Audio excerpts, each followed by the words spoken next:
El doctor Bernardo Klicksberg es padre de la ética para el desarrollo, gran maestro de la Universidad de Buenos Aires y Premio Nacional 2013 de Cáritas y la AMIA a la solidaridad y la lucha por la responsabilidad social.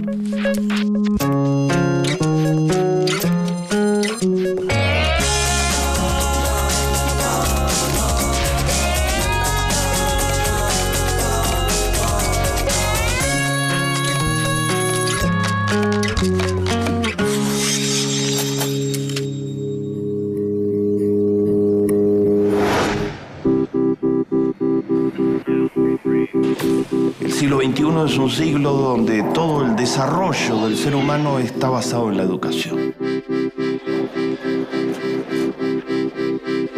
El siglo XXI es el siglo donde todos los países que más han avanzado lo han hecho en base a inversiones sistemáticas en educación y tienen la población más educada del planeta.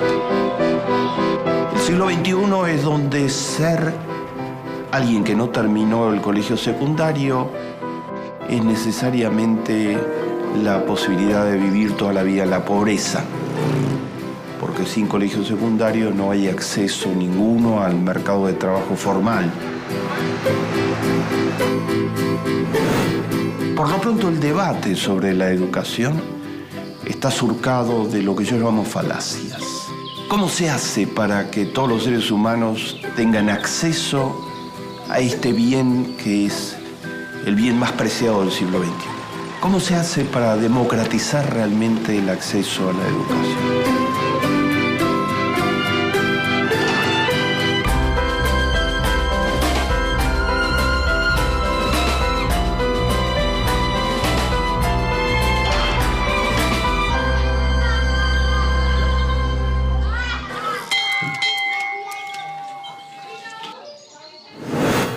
Falacias quiere decir razonamientos que van a conducir a caminos equivocados, que tienen falsedades en sus contenidos y en los datos que utilizan.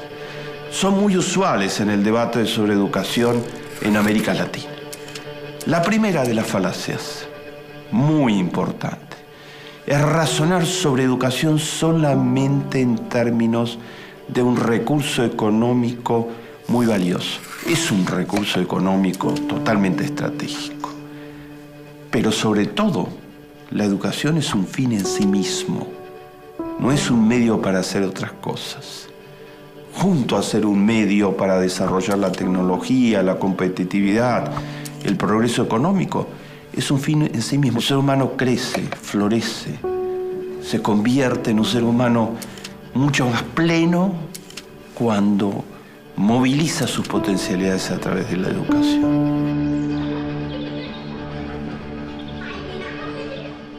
Desde el preescolar, cuando vemos a los niñitos de 3 y 4 años, esa semillita germina totalmente en cuanto se los pone en un ámbito educativo.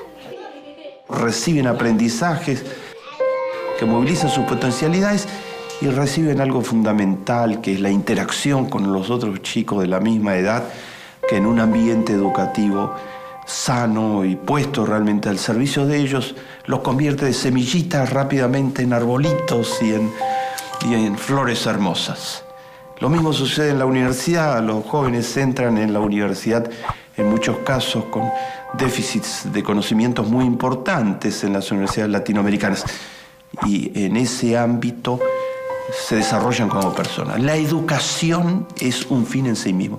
Esto es muy importante porque significa que la educación no puede ser tratada como una mercancía en el mercado, que no puede ser sujeta a las leyes del lucro, a las leyes que orientan buena parte de los productos en el mercado, a la maximización de utilidades, porque puede degradar y subalternizar totalmente esto, que la educación es la manera de vivir la vida.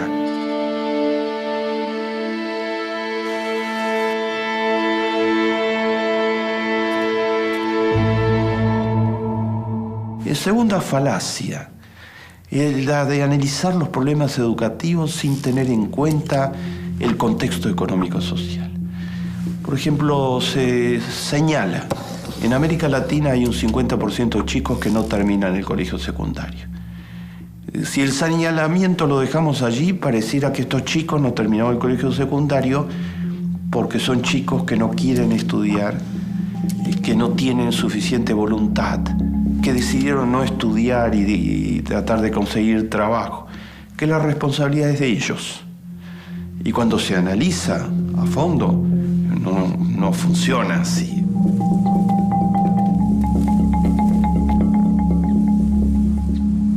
Analizarlo a fondo significa ver el contexto en el que están las escuelas, el contexto económico y social. La escuela no es la responsable de todo lo que le pasa, de si el chico termina o no el colegio secundario. Tiene una parte de la responsabilidad. Pero la responsabilidad mayor son las condiciones económicas y sociales de conjunto. Resulta que el 50% no terminó el colegio secundario, pero en América Latina, en el 20% más pobre, el 68% no terminó el colegio secundario. ¿Y por qué los pobres, el 20% más pobre, no termina el colegio secundario? Es muy claro. Porque tienen que trabajar desde chiquitos, ellos no van a ningún preescolar de ninguna índole, están trabajando en la calle, o están trabajando en las minas, o están trabajando en la agricultura, en la cosecha. Son esclavitud infantil. Están súper explotados en esos contextos y no tienen la posibilidad de terminar el colegio secundario.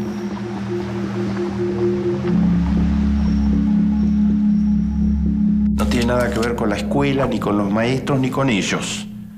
Tiene que ver con determinantes socioeconómicos que hacen muy difícil que se pueda completar un colegio en esas circunstancias. Tampoco los chicos que viven en villas miserias tienen chances bajas de terminar el colegio secundario porque no tienen las mínimas condiciones de posibilidad en viviendas totalmente hacinadas, precarias, que se caen, en donde que hay que atender permanentemente emergencias para sobrevivir en el momento. No tiene ningún ambiente donde se puedan concentrar para leer los libros, hacer las tareas, tener las mínimas herramientas para poder avanzar en sus estudios. Entonces, para los chicos pobres, si no hay alguien que hace la diferencia, que deberían ser las políticas públicas, y trata de restablecer las condiciones socioeconómicas para que puedan estudiar, va a haber altísima deserción. Nuevamente, no determinada por la escuela ni por ellos, determinada por el contexto. Por eso es una falacia gigantesca.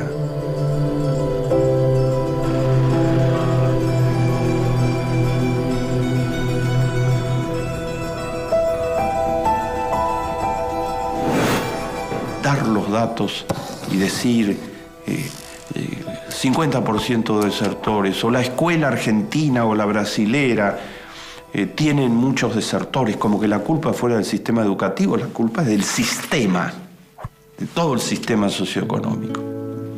Esto es una falacia importantísima y lo muestra el modo en que esa falacia se puede resolver. ¿Por qué? Cuando la política pública se hace presente, muchos más chicos van a terminar el colegio secundario. La asignación universal por hijo, por ejemplo, en la Argentina, un programa que está becando a 3.500.000 chicos. Es la mayor beca de toda la historia argentina. Para recibirla, los chicos tienen que estar asistiendo a la escuela. Eso es crear condiciones socioeconómicas para que muchos más chicos de las áreas más pobres de la sociedad puedan acceder realmente a la escuela.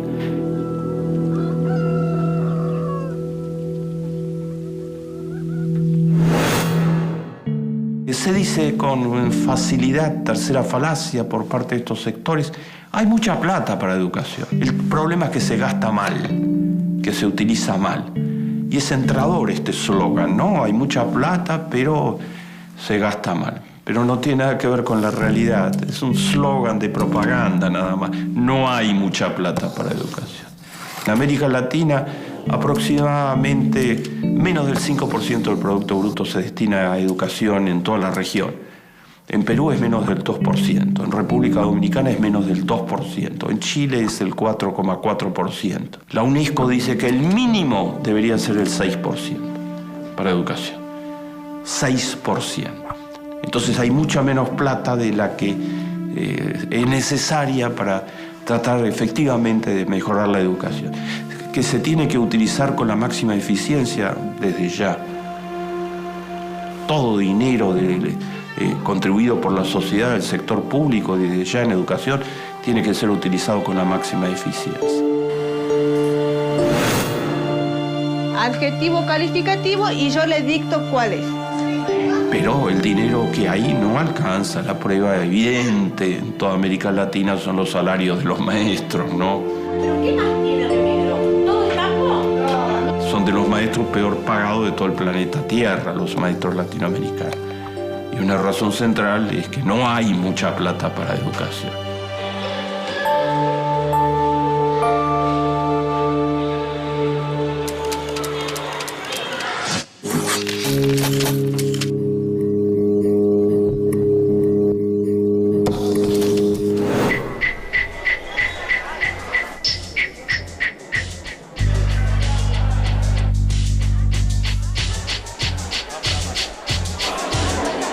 Cuarta falacia, se dice la plata se le da a las universidades y en cambio a la primaria y a la secundaria se le da poca plata. Esto lo han dicho con frecuencia los mismos organismos financiadores internacionales que han impuesto las políticas neoliberales en América Latina y gran parte del mundo.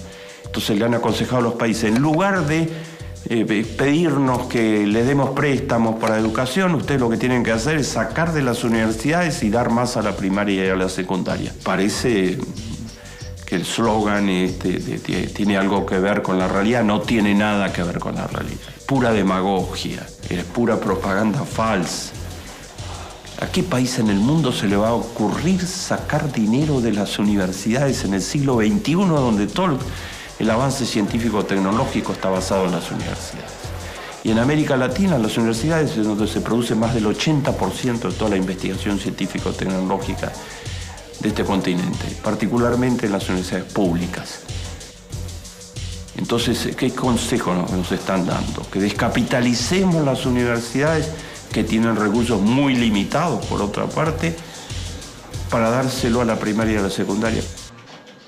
Claro que a la primaria y secundaria hay que darle dinero, claro que, pero el tema no es universidades contra primaria y secundaria, el tema es toda la educación contra otros gastos que son causados fundamentalmente por el 1% más rico de la sociedad.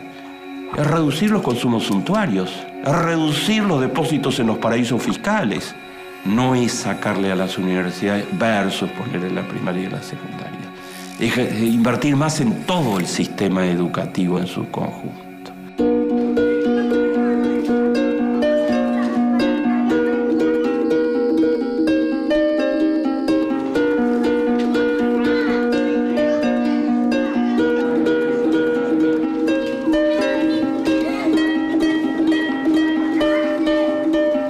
La quinta falacia. Se dice el enemigo es el maestro. Esto lo dicen con mucha frecuencia los organismos financieros internacionales y un montón de voces de los economistas neoliberales. Los maestros son los culpables, porque están sindicalizados, organizados, hacen huelgas, hacen paros, son conflictivos y no les interesa los avances en educación. Nuevamente, es un slogan entrador, ¿no? Se le echa la culpa a alguien específico, se le depositan todas las responsabilidades y entonces las élites quedan liberadas de toda responsabilidad. Pero ¿cuál es la condición real de los maestros en América Latina? Una huelga indefinida de profesores que exigen el aumento en un salario superior al 5%. Las desigualdades sociales y económicas que se agudizan. Ahí el slogan se convierte en mera propaganda nuevamente. El maestro promedio en América Latina gana mucho menos que el salario promedio de la economía.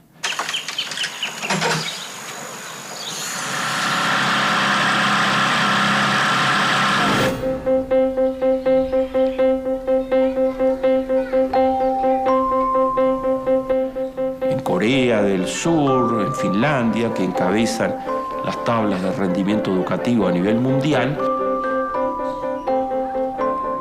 el maestro promedio gana mucho más que el salario promedio de la economía. Entonces los jóvenes están estimulados a ser maestros. En Corea del Sur solo pueden ser maestros el 5% más brillante del colegio secundario. Entonces se le dice por parte de los neoliberales ortodoxos, a Argentina, al Uruguay, al Brasil, hagan lo mismo, que solo sean maestros el 5% más exitoso del colegio secundario. Pero en Corea del Sur aceptan ser maestros, o en Finlandia aceptan ser maestros, porque los sueldos de los maestros son mucho mejor pagados y es una profesión real.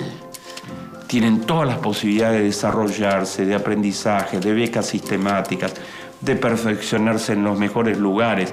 Tienen estabilidad garantizada. Una parte importante de las horas de su trabajo es una investigación para ver cómo mejorar su trabajo. Tienen tiempo en la jornada de trabajo para entrevistas personales con los chicos.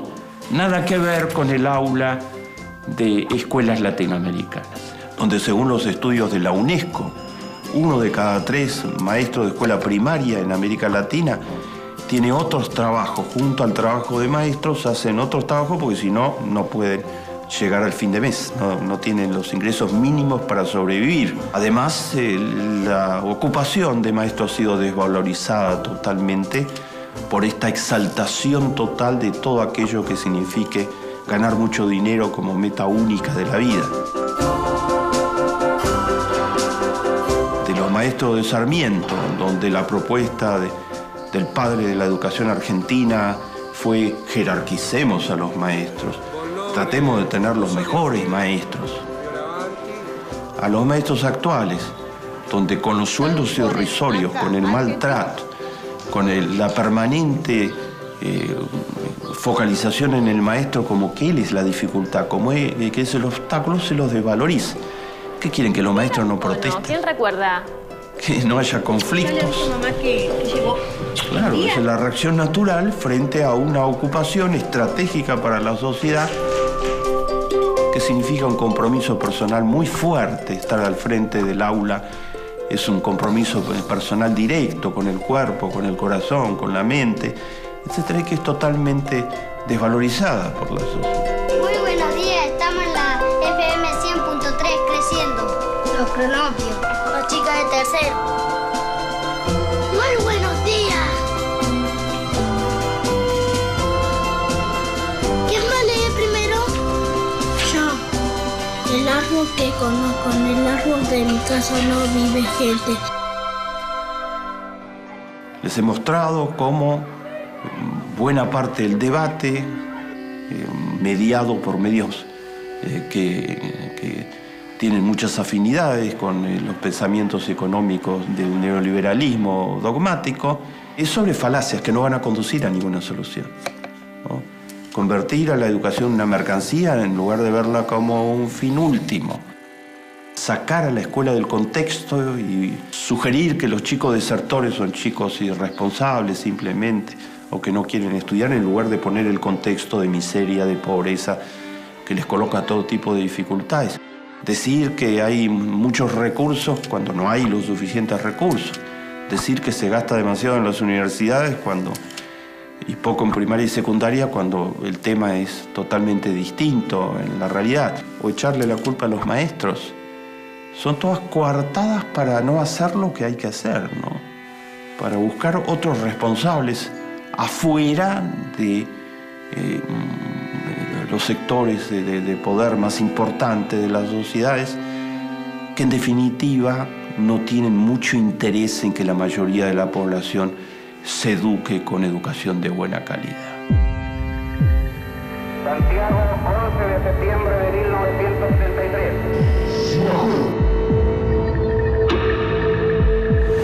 Porque el dictador de Chile, Pinochet, ¿qué interés podía tener en que el pueblo chileno realmente se educara? Y entonces armó un sistema en Chile, usando las 5 falacias que les he mencionado, donde de toda la población chilena solo un porcentaje muy pequeño podía tener acceso a una educación de calidad. Contra ese sistema están protestando actualmente masivamente en las calles de Chile los estudiantes chilenos. Nosotros tenemos una demanda justa, una reivindicación histórica. La educación fue matada por Pinochet y consolidada educación, y eso es lo que vamos a pagar de una vez por todas, compañeros. ¿No les da vergüenza pegarle a los niños por luchar por algo de los cuales sus hijos también se van a beneficiar? Esto es un país de gente que piensa, es un país de gente inteligente, es un país que derrotó una dictadura. No para que nos tiren bombas y los apaleen y los maltraten. No para eso, señores. Es la mayor rebelión estudiantil de la historia de América Latina después de la reforma universitaria de 1918 en Córdoba, que cambió para siempre todas las universidades de América Latina. Después de eso, la mayor sublevación de estudiantes es la que comenzaron en abril del 2011. Los estudiantes chilenos primero de secundaria, después se les sumaron los universitarios, después se les sumaron los maestros y los profesores, y gran parte del pueblo chileno los está apoyando. 2 años de manifestaciones masivas. Las manifestaciones continúan permanentemente. Han llegado a tener en sus manifestaciones contra el sistema educativo de Pinochet, han llegado a tener en sus manifestaciones 1 millón de chilenos los acompañaron, en un país de 12 millones de habitantes. Y normalmente tienen 100.000 manifestantes manifestando en las calles durante 2 años.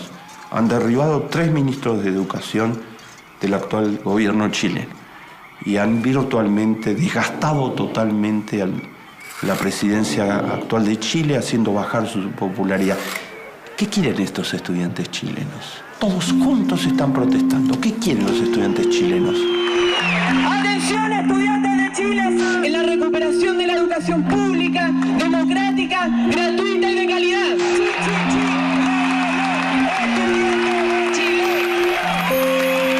Aumento del presupuesto para educación, que es actualmente solo 4.4 del Producto Bruto Interno, al 7% que recomienda las Naciones Unidas. Educación pública gratuita en todos los niveles.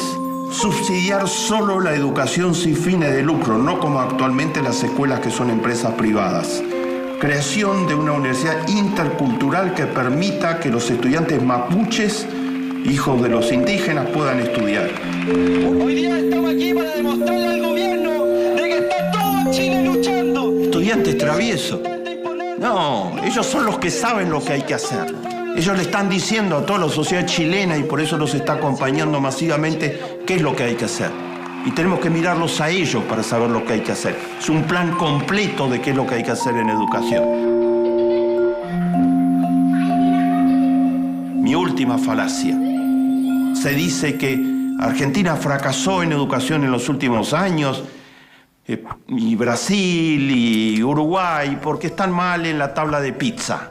Demagogia, simple demagogia. La prueba de pizza, que mide comprensión lectora, matemáticas y conocimiento de ciencias naturales, participan los países que quieren. Solo se anotaron 65. Los países muy ricos y algunos países de desarrollo mediano. La prueba de pizza mide lo que mide, pero no mide lo más importante de un sistema educacional. Si produce buenas personas. Eso es lo más importante de un sistema educacional. Si produce buenas personas. Para eso la escuela tiene que estimular desde el preescolar la solidaridad, el trabajo en grupo, el conocimiento de la comunidad, las prácticas voluntarias y enseñar valores éticos en todos los niveles del sistema educacional. Chile es el número 1 de América Latina en la prueba de pizza. Y los estudiantes están en las calles cuestionando todo el sistema de educación chileno.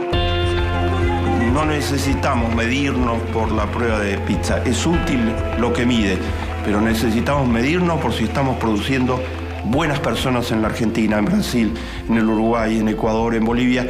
Y las reformas educativas en los últimos años han permitido que los pobres vayan a la escuela, que se amplíen totalmente las matrículas en todos los países del UNASUR, que la universidad hoy esté por primera vez realmente al alcance de sectores masivos. Y está pendiente, está en marcha, pero está pendiente el desafío de formar buenas personas en todos los niveles. La sociedad, los nuevos proyectos en América Latina en los últimos 8 años están diciendo la política pública se hace cargo de que la educación es para todos. Usted está entrando en una escuela donde todos realmente van a tener derecho a entrar porque son gratuitas y las universidades son gratuitas. Es una buena manera de formar buena gente, decirle que esos son derechos para todos y que se está expresando en la política pública, pero hace falta mucho más en esa dirección. ¿Cómo vas? El gran desafío, formar buena gente, es absolutamente posible. Dejar las falacias, lograr que todo el mundo tenga educación gratuita y de buena calidad y formar buena gente.